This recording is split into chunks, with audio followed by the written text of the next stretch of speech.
Location, the lab. Quentin only has 24 hours to sell his car. Is that even possible? He goes to Carvana.com. What is this, a movie trailer? He ignores the doubters, enters his license plate. Wow, that's a great offer. The car is sold, but will Carvana pick it up in time for... They'll literally pick it up tomorrow morning. Done with the dramatics? Car selling in record time. Save your time. Go to Carvana.com and sell your car today. Pickup fees may apply.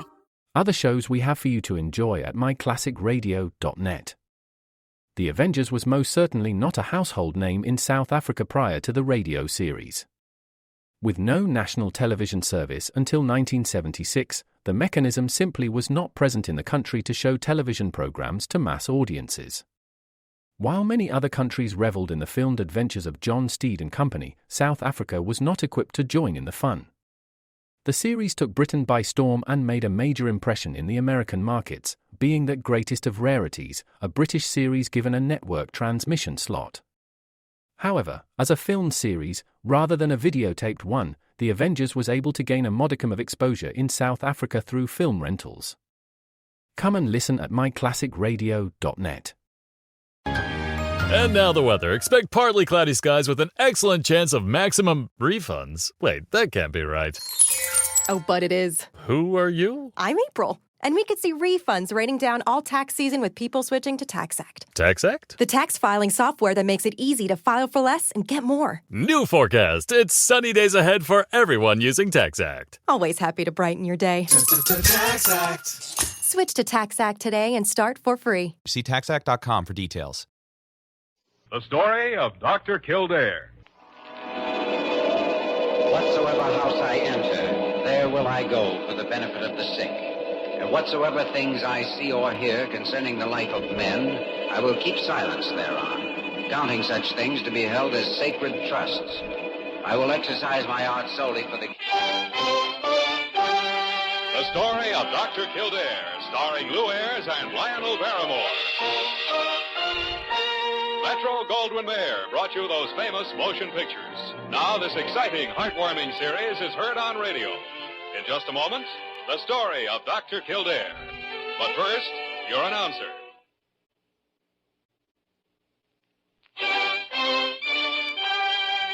Now, the story of Dr. Kildare, starring Lou Ayres as Dr. Kildare and Lionel Barrymore as Dr. Gillespie.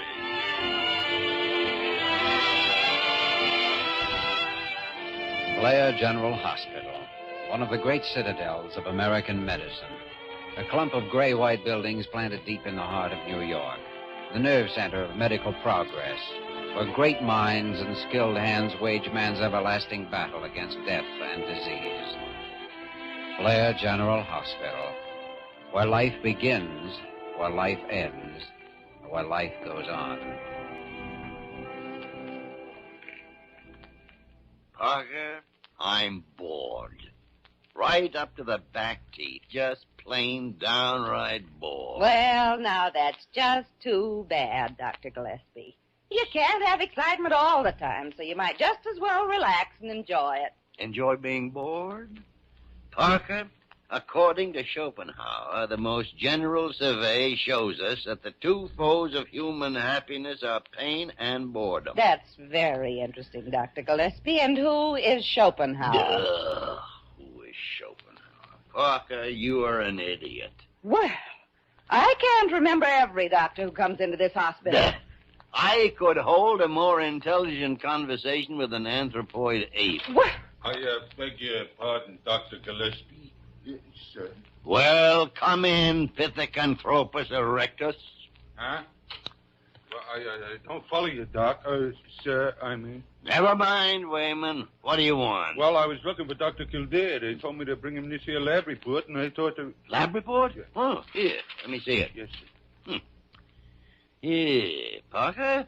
Do you recall any patient of Kildare's named Barbara Lane? Why, no, Dr. Gillespie. Hey, that's the dame I bring in about noon. Emergency call from a hotel a couple of blocks down the street. She had an overdose of sleeping pills. That's a very interesting report. Was she unconscious, Wayman? Sure. Out cold. Limp as a wet noodle. We found a half a bottle of pills in her room. Doc Kearing was the intern. Remarkable. Now, how in the world could... Oh, Kildare. Come in. I got something here to show you. What's up? Here, might as well look at this. It's for you. Oh, it's the lab report on Miss Lane. Young Gearing asked me to check her over, but I haven't had time yet. She's an emergency case. Acute barbital poisoning from an overdose. From an overdose of what? Concentration in bloodstream, 3 parts. Wayman, I understand you and Gearing found this girl in a state of coma. Coma?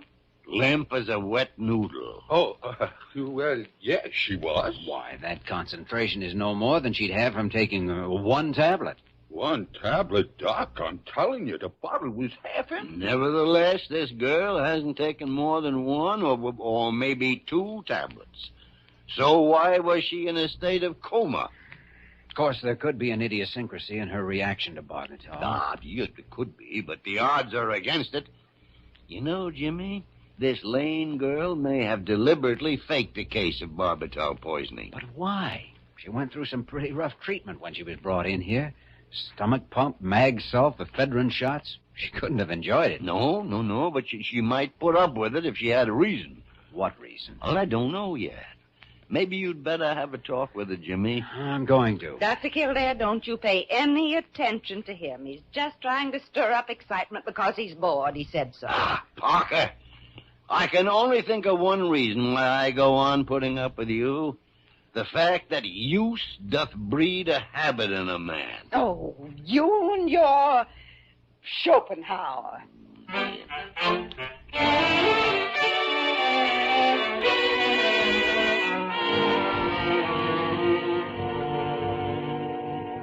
You know, when you come right down to it, Miss Lane, we don't know very much about you. No, I suppose you don't, Dr. Kildare. The hotel clerk said you registered the day before yesterday from Chicago. Now, that's all he knows about you. Except that one of the maids found you unconscious in your room around noon today. Yes, that's right. I can't really understand what happened. Don't you have any relatives or friends here whom you'd like us to notify? No, I don't know anyone in New York. I just got in a couple of days ago. I came here to look for work. Without any luggage? Well, it's checked at Penn Station. Where's the baggage check? Well, it's in my purse. I guess it is. The nurse says there was nothing in your purse but some money and a lipstick. Well, then I must have lost it somewhere. Why do you keep asking me questions? I don't have to answer you.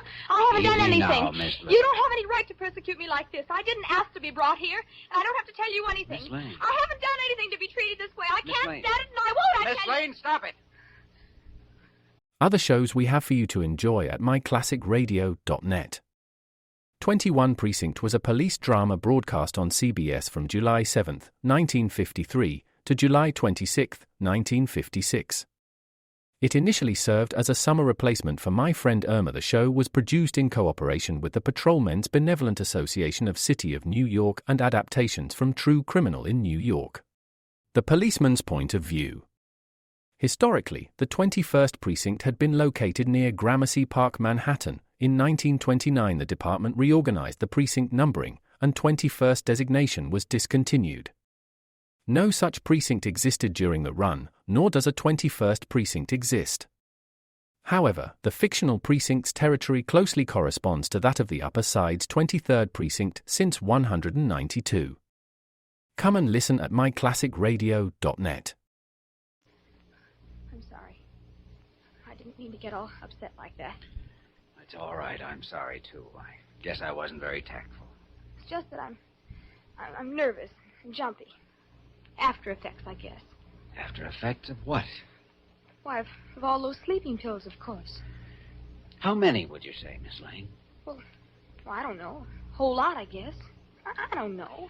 As a matter of fact, didn't you only take one? I don't remember. What's the last thing you can remember before you were brought here? Well, I couldn't sleep all night. I was upset. And this morning I decided to take a sleeping pill, and the next thing I woke up here in the hospital. Mm-hmm. Well, I guess that's all. How do you feel now? Oh, I feel all right, I guess. Good. Sure you don't want us to notify your family? I don't have any. My parents are both dead. I see. Well, ring for the nurse if you want anything. Dr. Kildare? What are you planning to do with me? Well, in view of the circumstances, we'll keep you here tonight for observation. If you still feel all right tomorrow, you'll be discharged. Is that okay with you? Why, of course. Sure, it's okay.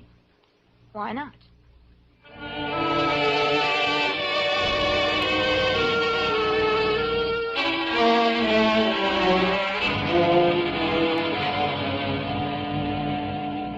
I can't understand Miss Lane's attitude, Dr. Gillespie. She's antagonistic, on guard, and she flies apart at the slightest pressure. That girl's up to something, Jimmy. Or she has been, and she's afraid she'll give herself away. Maybe so. And I still don't know any more about it than I did before I talked to her. Doesn't make any sense, any way you look at it. Confound it, Jimmy. Ordinarily, I don't pay much attention to hunches, but there's something about this case that keeps nagging at the corner of my brain. Excuse me, Dr. Gillespie, but... What is it, nosy? I am not, and I... Oh, there's a Mr. Lane here to see you. Lane? Lane. That's the girl's name. Send him in, Parker. You may go in, Mr. Lane. She told me she didn't have any family. Good afternoon, gentlemen. Good afternoon. Sit down, Mr. Lane, sit down. Now what can we do for you? I came here to see my daughter Barbara, gentlemen. They told me downstairs that I'd better talk with you first. She is here, isn't she? Yes, she's here, Mr. Lane. Do you know the circumstances of the case? Yes. My agent had traced her to the hotel last night, and when I went there to get her this afternoon, the clerk told me what had happened. You see, gentlemen, my daughter ran away from home a week ago. Do you have any idea why she decided to come here to New York? Come to New York? She was in New York. I have an apartment at 271 Park Avenue. Well, your daughter seems to have quite an active imagination, Mr. Lane. Well, I must confess that I don't understand that girl, gentlemen. This isn't the first time she's run away, you know, and yet I've given her everything money can buy. By the way, this package, some clothes and things for Barbara, is it all right if I take them to her? Oh, sure. Parker! Yes, Dr. Gillespie? Show Mr. Lane up to 512, Parker. Of course. You'll come with me, sir. Thank you. Good afternoon, gentlemen. Yes. And I'm sorry for all the trouble my daughter has caused. No trouble at all. Goodbye. Well, there goes the end of a good hunch. Jimmy, I'm not so sure. The girl found out her father had located her. She knew she was in for it, so she staged this act for sympathy. Seems to fit. Yes, but there's one thing that doesn't fit. That hunch of mine. And, Jimmy, I've still got that hunch.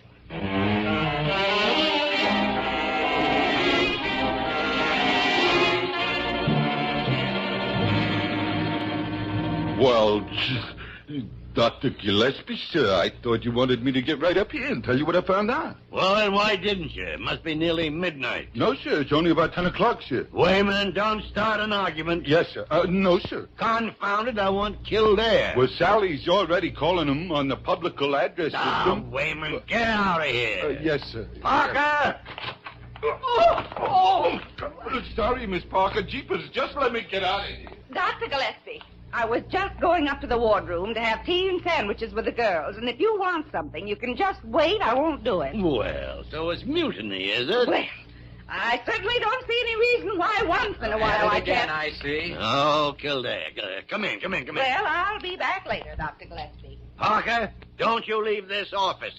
You can lift your pinky some other night. Oh, horrible man. Understand you've been looking for me. What's up? It's about that Lane girl, Jimmy.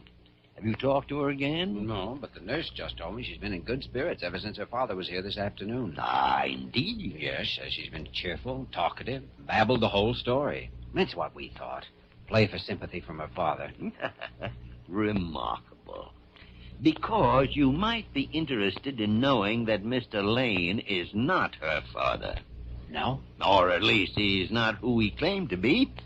I sent Wayman out to that Park Avenue number he gave us. There's no such address. What? That doesn't make sense. She planned to get into this hospital, Jimmy, but why? One moment, Mr. Holmes. I'll bring the needle. And where does Lane fit?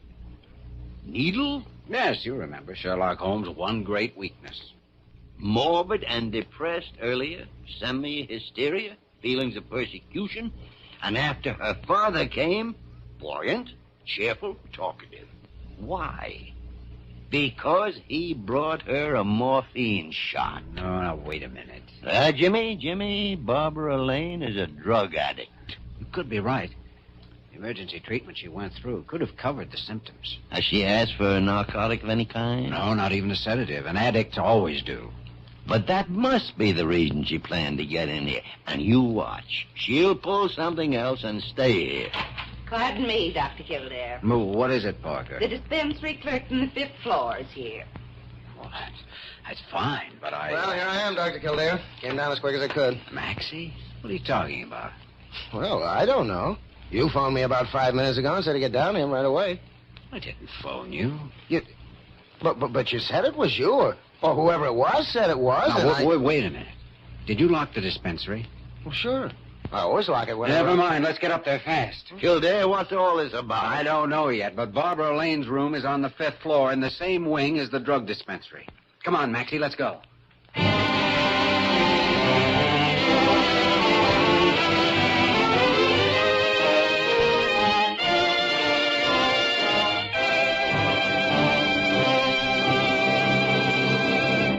We return to the story of Dr. Kildare in just a moment.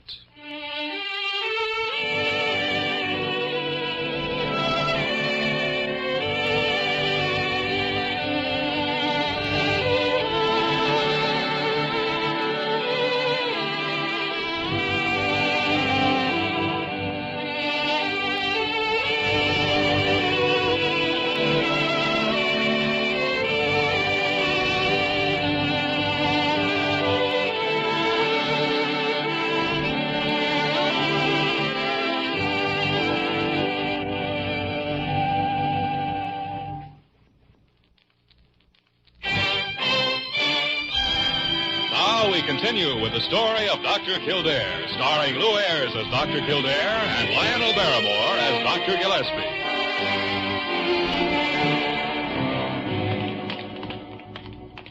Well, the dispensary door's still closed, Dr. Kildare. Everything looks okay from here. I could be wrong, of course. Jeepers, boss, I can't get over it. A slick little doll like that being a hotbed. Well, we'll soon know whether she's been here or not. Door's still locked. Yeah. Open it up, Maxie. Just a second.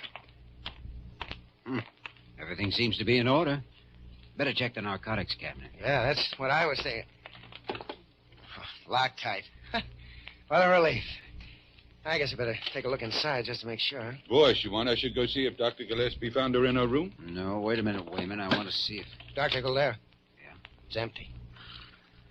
There's no doubt now what she was up to. Wayman, get down to the 1st floor and block off the stairways. Okay, Doc. And don't let anyone up or down unless you know who they are. Gotcha, boss. Nobody goes neither way, even if it's over my dead body.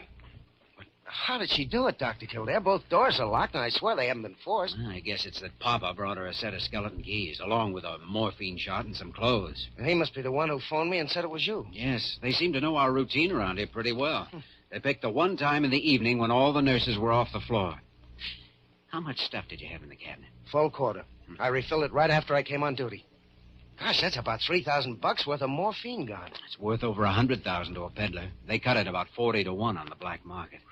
Only it's not gone yet, and it's not going to be. Well, I don't know. It looks to me like... The elevator operator said Barbara Lane hadn't come down. With Wayman there now, she's trapped somewhere up here.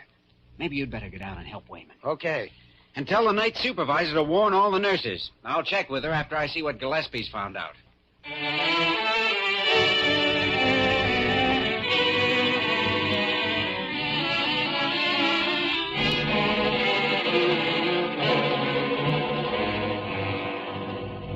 Look, Dr. Gillespie, here's her hospital robe hanging in the closet. Why, she'll catch a death of cold, to say the least. Parker, you can drop that tone of outraged morality. Girl's fully clothed. That was what was in the package her alleged father brought her this afternoon. Well, I only thought that, after all, she... I know what you thought. I always do. 10 minutes before you think it. Well... According to the eminent philosopher, the fundamental fault of the female character is that it has no sense of justice. In your case, Parker, it's merely a matter of no sense at all. Oh, don't you quote at me anymore. You've been Schopenhauering me all day. Any sign of her, Dr. Gillespie? No, Jimmy, no. She apparently got dressed and skinned out. Well, the narcotics are gone. She probably used a skeleton key. I've got Maxie and Wayman guarding the elevator and the stairs. Good. She's somewhere on these upper floors, and she can't get out, but we've got to find her. And it might be a good idea to call the police. Yes, I guess we'll have to if we don't locate her in the next 10 minutes or so. I suppose we ought to notify Carew. Yeah, well, we'll regard that as the last resort. Jimmy, I've been trying to figure out just what plan this girl had in mind. Well, we know what the first part of it was, to steal the narcotic supply from the dispensary. And after that, she must have planned to get it out of the hospital. But how did she plan to get herself out, too? You mean she may intend to come back if it... Yeah, that stuff could be tossed out of a window. That's it. Maybe she meant to get rid of it and then come back here and go to bed as though nothing happened. Ordinarily, the drugs wouldn't be missed for several hours. Lane is probably waiting outside somewhere. But if that is it, she couldn't use this room. All these windows overlook the street. They're right above the sidewalk. Well, how about the east side where the ambulance drive comes in? That's right. And there's a lot of shrubbery next to the building. No access on this floor, though, except private rooms. But right below here, the fourth-floor terrace. It's dark out there. It'd be perfect. Well, there's just a bad chance, all right. We can't let any chances slip past. I'm going out there. Good. I'll call Wayman and send him out along the drive with that monkey wrench of his. Go to it, Jimmy.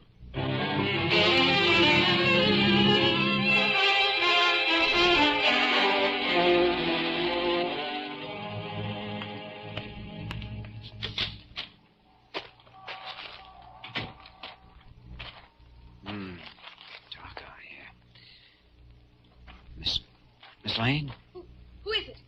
Oh, there you are. Dr. Kildare. Ralph, somebody's here. Watch out, I'm going to throw it. Stop, don't. There it comes. You little fool. Wayman, over to your left. He's there in the bushes. Yeah, boss, I see him. All right, you drop. Stay back. Careful, he may have a gun. Well, it ain't gonna do him no good. Nice going, Wayman. Is he knocked out? Sure, Doc. Hold it. Now, marionette is heavy. Well, get him over to the ambulance entrance. And call the police. And hang on to that package. Okay, boss. Just leave it there. Hey, look, today! What are you talking? Hey, Miss Lane, get down off that parapet. Don't come any closer. I'll jump if you do. Miss Lane, you wouldn't. What have I got to lose? Well, it's your life. Is that all? You don't know very much, do you? I know that you're a drug addict, if that's what you mean, and I know it isn't your fault. Tell that to the cops. See if they believe it. I think they'll consider it, at least, especially if I stand by you, and I will. I have a great deal of sympathy for a drug addict, Miss Lane. And I know this man who posed as your father was probably your source of supply. That's right. As well as my boss. Yes, a peddler can always give orders to an addict who has to depend on him. You're so wise, Doctor. And maybe you know everything that can mean. For one thing, it probably means he forced you into helping him with his theft tonight. Oh, I've seen a lot of addicts, Miss Lane. I've cured a lot of them, too. How noble of you. And now you're all for saving poor, innocent little me. You fool. I'm 19 and I've been on the stuff for 3 years. Well, what of it? If you're willing to cooperate with me, I'll... Dr. Kildare, I've warned you. If you come any closer, I'll jump. All right. I'll stay where I am, but please listen to me. Kildare? Over here, Dr. Gillespie. Make him stay back, too. I'm warning you. She's up on the parapet, threatens to jump. Think she'll do it, Jimmy?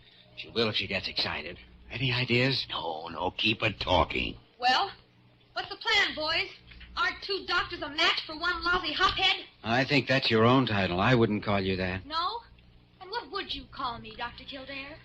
I'd call you a very lovely young girl who's managed to get herself mixed up in some very nasty trouble before she's even had a chance to find out what life's all about. Oh, I know what it's all about, all right. Plenty.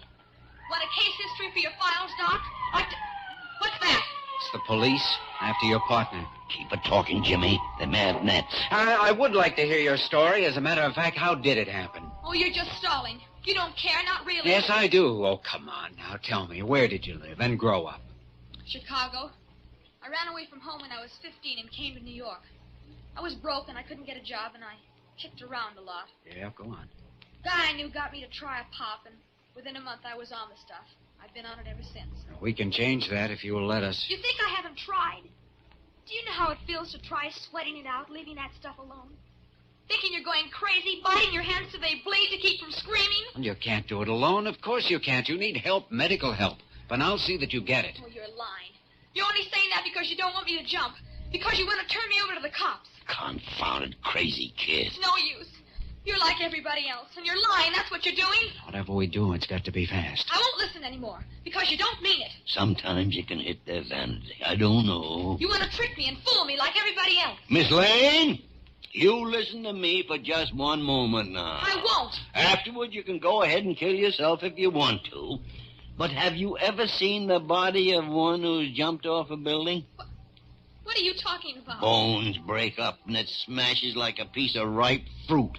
And the face never looks like a face anymore. Your face is very pretty the way it is now. Stop that.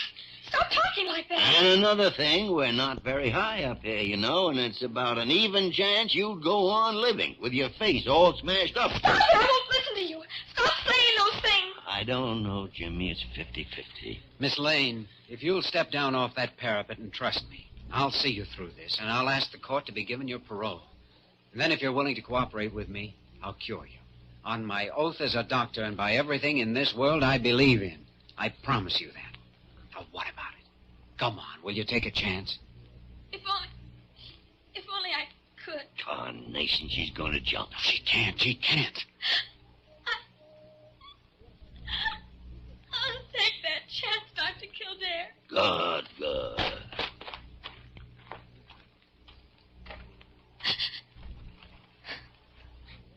When can we start? You've taken the first step now, Barbara. We've already started.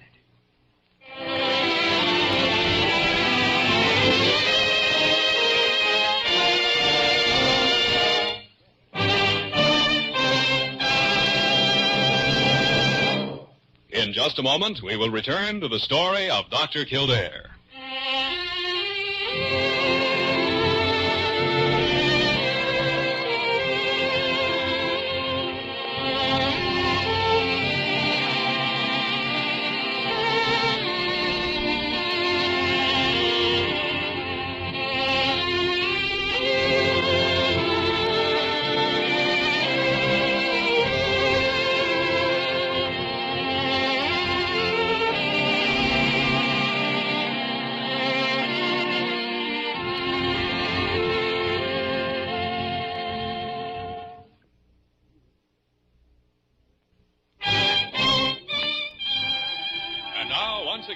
The story of Dr. Kildare, starring Lou Ayres as Dr. Kildare and Lionel Barrymore as Dr. Gillespie. I guess I forgot to mention it, Dr. Gillespie. I had a letter this morning from Bradley up at White Hill Sanitarium. Oh, yeah? And how is the Lane girl, Jimmy? Very enthusiastic about her. Calls her that courageous little Lane kid. She's apparently still determined to fight it out. Good. I think she'll make it, too. Those first 2 weeks are the hard ones. Oh, I hope she makes it. Caught by the drug habit at her age. Beaten before she even had a chance. Yeah, same old story. Just this once for a thrill. If they only knew the penalty before they started. But Dr. Gillespie, something terrible has happened. Oh, well, what's Carew done now, Papa? Oh, no, it has nothing to do with Dr. Carew at all. It's your watch that I was supposed to take to the jeweler's last month. I just found it in my desk. I'd forgotten all about it. Jimmy, we have here a living proof of a very interesting biological fact. Oh, what's that? That the human organism is capable of surviving without a brain. Oh!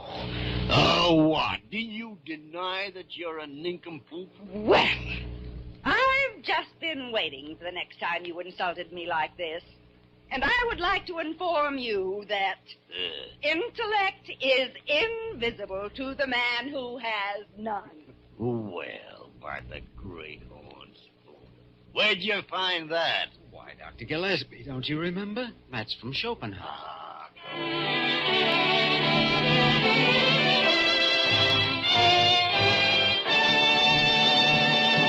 You have just heard the story of Dr. Kildare, starring Lou Ayres and Lionel Barrymore. Dr. Kildare is presented by arrangement with Metro-Goldwyn-Mayer, producers of Key to the City, starring Clark Gable, Loretta Young, Frank Morgan, and Marilyn Maxwell. This program was written by Les Crutchfield and directed by William P. Russo. Original music was composed and conducted by Walter Schumann.